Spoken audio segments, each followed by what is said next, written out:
All across the country right now, there is what looks very much like a coordinated effort among Republican legislatures and Republican governors to pass laws making it significantly harder to vote and harder to register to vote in this country. This year, Republican legislators have introduced bills that would diminish access to the voting booth in over 40 states. This is happening all across the country, and it is happening all at once. In Maine, for 38 years, you could register to vote on the same day that you voted. That law has been on the books for 38 years in Maine with no problems about it. But that's now been abolished by the state's Republican legislature and governor. In Ohio, Republicans have passed a bill that would shorten the amount of time that early voting can happen prior to an election.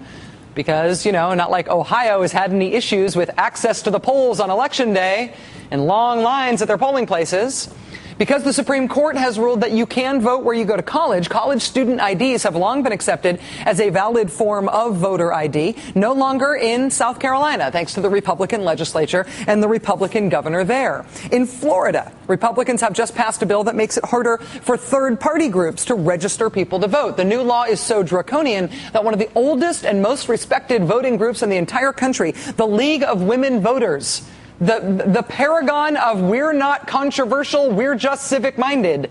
They have just announced that they are ending their voter registration efforts in the state of Florida altogether. In Kansas, the new Republican governor there, Sam Brownback, just signed into law a new, very restrictive, everybody has to show a very specific type of photo ID in order to vote bill. That law was proposed and championed by new Secretary of State in Kansas named Chris Kobach. Chris Kobach is sort of a conservative proselytizer when it comes to state law. He is the man who wrote SB 1070, the Papers, Please law in Arizona. He's not from Arizona. He doesn't serve in government there. But Mr. Kobach likes to write conservative legislation that he shops to other states. And he has been trying in a very big way to spread the gospel of making it harder to vote all across the country, not just in Kansas, but everywhere. Earlier this week, Chris Kobach wrote a big rah-rah op-ed in the Washington Post urging politicians in other states to do what he and Sam Brownback have pulled off in Kansas.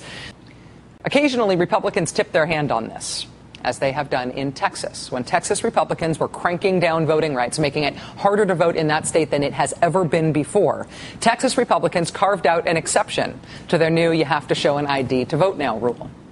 The exception is for anybody who has a concealed carry permit for a weapon.